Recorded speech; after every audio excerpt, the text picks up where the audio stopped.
Oh my goodness, the Tampa Bay Buccaneers absolutely dominated the Green Bay Packers. What a game this was. After going down 10-0, they got a pick six, and really from that point on, it was all Tampa Bay.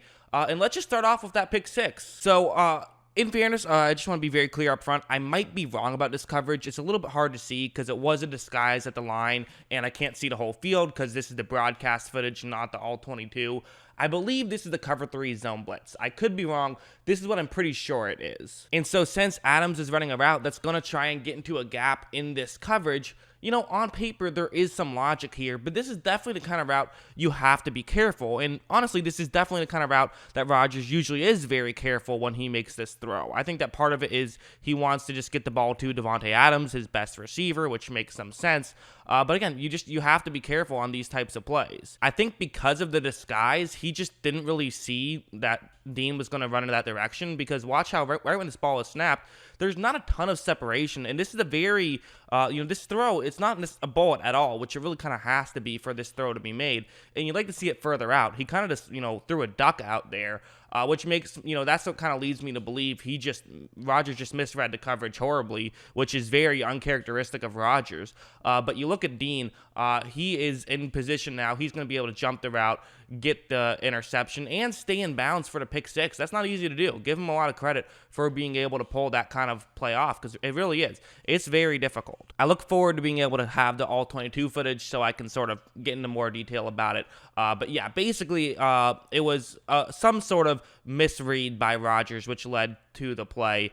So yeah, the other interception was a very interesting one as well, where this is actually a really unique play call by Tampa Bay. What they're doing is they have no safeties deep. They're going to be playing, it's not exactly cover zero, but it kind of is. It's, you have one player, it's going to be your safety. Instead of him covering deep down the field, he is going to still cover over the middle of the field, but just a lot shallower. You often do this with a linebacker who he covers the middle of the field. Instead, you're having a safety do that. It's going to be man coverage across the board, and you have a couple of receivers who are running slant routes. And so for Rodgers, he's going to assume this is just cover one, which means everything else is the same, but there's a safety who's deep as opposed to shallow, which again makes sense. That seems logical in this situation. And so because of that, really the slant routes could potentially work. And again, he has Adams running a slant route. So once this ball is snapped, you see Adams. It's tight coverage. I mean, this could be complete. It could be incomplete. But it's 3rd down and 4. Rodgers wants to throw it to his best receiver. That makes sense to me.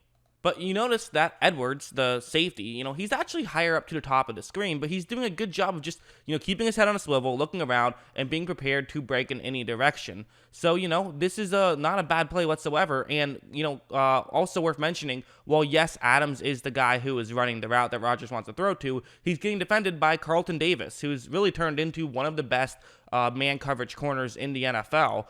So, Rodgers is going to try to fit it in there. Davis is able to hit it up, and Edwards, who is in position because of the good play call, is now able to make that catch. And he nearly returned that one for a touchdown. He got it 2-2, and Tampa Bay was able to punch it in from there. I can't show the whole play because of copyright reasons. You can only show so much before it gets auto-claimed by YouTube.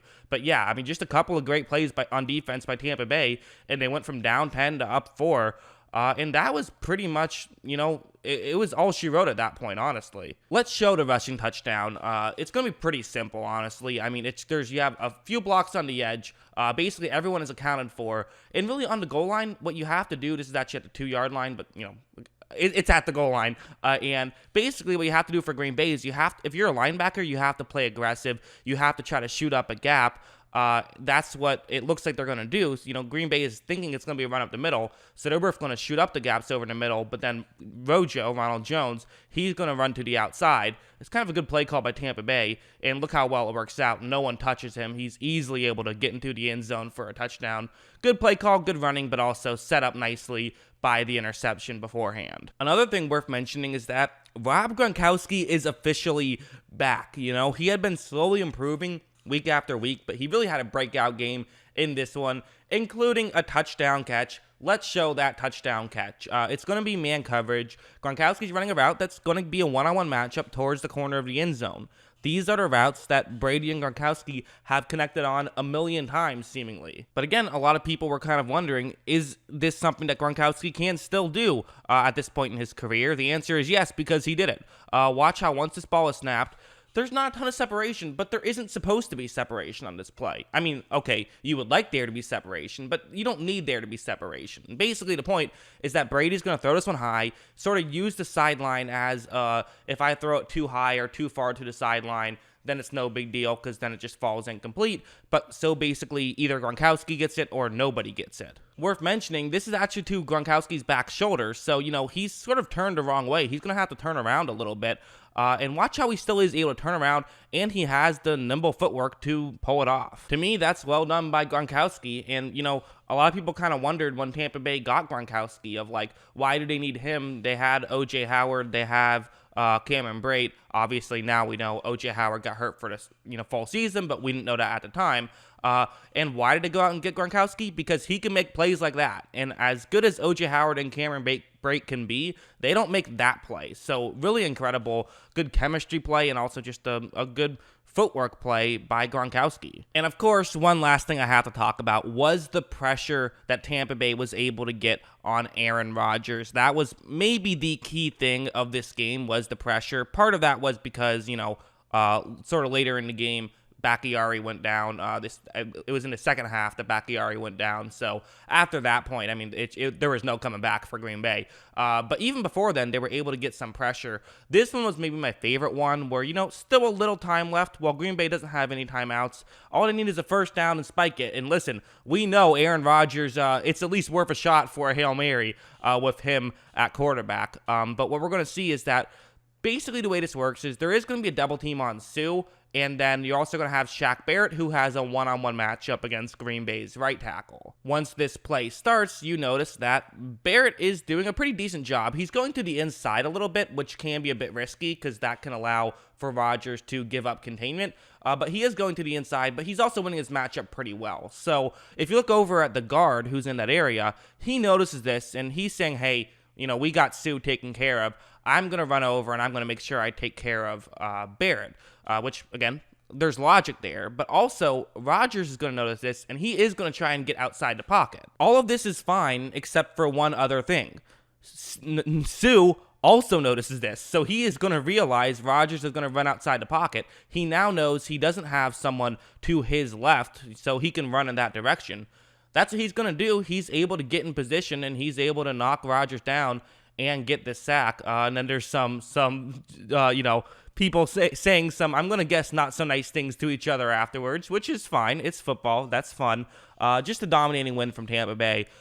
Really impressive. And, this is the kind of thing where when we looked at this team on paper, when you ask yourself how good can this team be, it was this good. And now I should also do the flip side and say Green Bay did not look good. They did not play their best football. And I think if these two teams play each other 10 times, this is the only time the score ends up being as lopsided as it was. But that being said, I mean, this is about as dominating of a win as you can get. And it was really fun win for me as a Tampa Bay Buccaneers fan, and who knows how far this team can go. They are proving they are still a championship contender after last week when it looked like maybe they weren't. So very big bounce back win for them. That's what I think. What do you guys think? Let me know in the comments below. Always love hearing from you. And of course, as always, thanks for watching.